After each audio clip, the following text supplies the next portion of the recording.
The craft beer industry seeing a boom in recent years, now representing more than 19% of the retail U.S. beer market, brewing some 22.2 million barrels. With more in the industry, what's next, and what the company is doing to help other small craft brewers get off the ground. I'm joined by Jim Koch. He's founder and chairman of the Boston Beer Company and a Fox Business exclusive. John Hilsenrath, still with us this morning. Good to see you, sir. Thank you so much for joining us. Well, it's nice to be here. This is definitely a favorite of all of ours on the staff.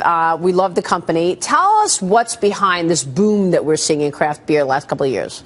I think you're seeing a long-term trend. You know, I started Sam Adams in my kitchen 31 years ago. Wow. And we've grown virtually every year, and it's part of Americans, I think, getting into higher quality food and beverage, discovering new tastes, and deciding that maybe they don't want, the mass-produced, mass-marketed products. They want something special. How did you start Sam Adams in your kitchen? Tell us the story. Well, I put some malt and some hops together with some water and yeast. I was a home brewer. My father was a brewmaster, and I'm actually the sixth oldest son in a row to be a brewer. I love that. Was that your job at the time, or did you quit some other job and decide I'm going to go become a brewer? No, I actually had a pretty good job as a manufacturing consultant at Boston Consulting Group, but it wasn't what I wanted to do for the rest of my life.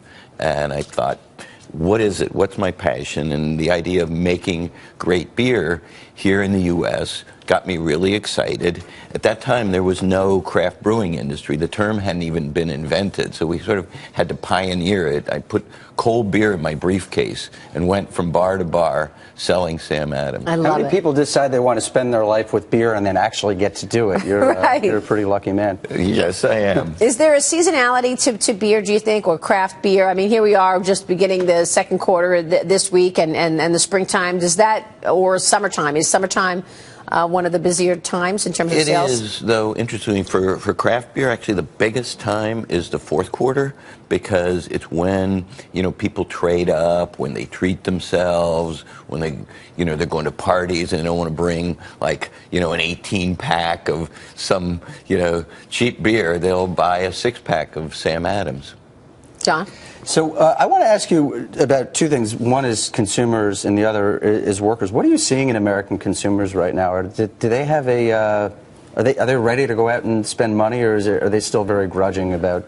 Well, with craft beer, as Maria said at the beginning of the show, it's up about 20% last year, and it's continuing on that pace. So clearly consumers have the money to spend for something better, like a Sam Adams.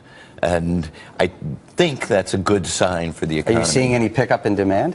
Oh, yeah. I mean, last year we had the biggest year in history. We grew over 20% in a beer market that's pretty stable. What do prices look like? How hard is it? How hard is it to find skilled workers right now? I imagine it takes some skill to create a craft beer. Yeah, it's not something that, you can just pick somebody up off the street. So it is hard to find skilled workers, but frankly, it's always been hard to find, really good people with the right mix of skills. What do prices look like these days in terms of when you look at the commodities movements that we've been seeing all year? Are prices coming down or no?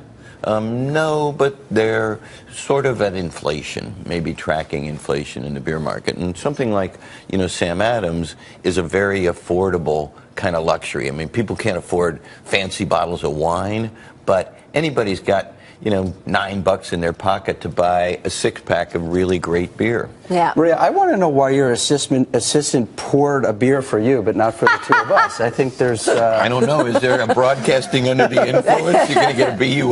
That might be it. I guess you don't have to drive back home. That might be it. No. Please, have some. Yeah, that'd be great. Well, You're working on alone. Brewing the American Dream program. Tell us about that. Brewing the American Dream program is a philanthropic activity that we started 7 years ago that makes small loans, like an average of $8,000 to $10,000, to up-and-coming businesses in food, beverage, and hospitality, and then also provides coaching and mentoring to those small businesses. Because when I started, the two things that I really would have liked to have was access to loan money first, and then just nuts and bolts business advice. That's great. Yeah. How much did it cost you to first start the business? How much money did you need as the sort of your first loan? I raised $240,000 to start. $100,000 of it was mine, and the rest was friends, family, and drinking buddies. Isn't that great? And what's your advice to that young kid who wants to get out of his boring consulting job and start a business in his own kitchen? What are the first steps that they ought to take? Well, first is do something that you're really passionate about, because a small business is a lot of work. It's a lot of sacrifice. And if you're just doing it to get rich, that's like life's biggest booby prize, getting rich. You know, you should do something that's going to make you happy. And second, I guess, would be make an awesomely good product.